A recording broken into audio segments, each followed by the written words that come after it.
পদ্মা সেতুর উপর দিয়ে যাব বরিশাল। আসসালামু আলাইকুম, কেমন আছেন সবাই? আশা করি সবাই ভালো আছেন। আপনাদেরকে নিয়ে যাব আজকে বরিশাল। পদ্মা সেতুর উপর দিয়ে আমরা যাব।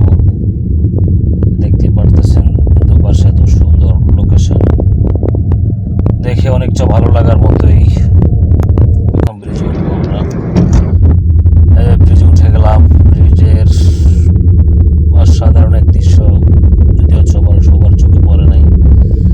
আজকে সেই দৃশ্য আপনাদেরকে দেখাবো এবং আমিও দেখলাম, অনেক ভালো লাগলো। দৃশ্য দেখার মজাটাই আলাদা।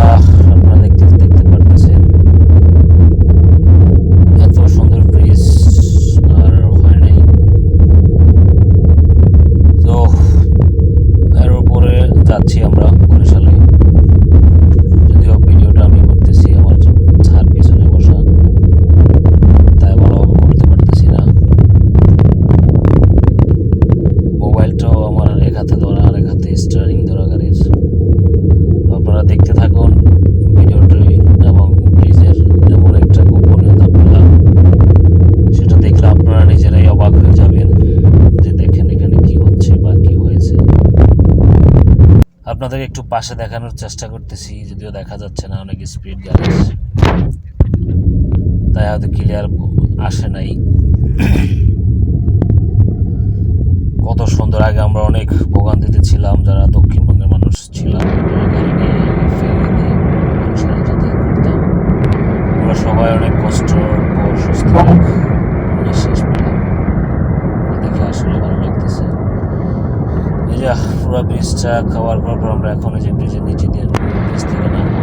দেখুন আমার যে ভিউটা, অসাধারণ একটা দেখতে পাচ্ছেন।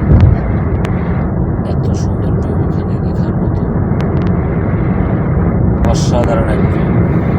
আমরা এখন ব্রিজ থেকে নামতেছি। যদিও আমাদের সামনে একটু কাজ করতেছে, ওনারা ডিভাইডার দিয়ে রাখছে, এখানে কাজ করা হয় শেষ। এখানে দেখেন কাশফুলগুলা এত সুন্দর, যা না দেখলে আপনারা বুঝতে পারবেন না। তাই আপনাদেরকে দেখানোর জন্য একটু কাশফুলের ভিডিও করে নিলাম। দেখেন কি অসাধারণ এক ভিউ। কাশফুলগুলো অনেক ভালো লাগার মতো একটা ফুল, অনেক সুন্দর। দুই পাশে গাছপালা, রাস্তাঘাট ফাঁকা, মনে হয় যেন দেশের বাইরে আছি আমরা। সো আজকের মতো এখানে শেষ করলাম। সবাই ভালো থাকবেন। আল্লাহ হাফেজ।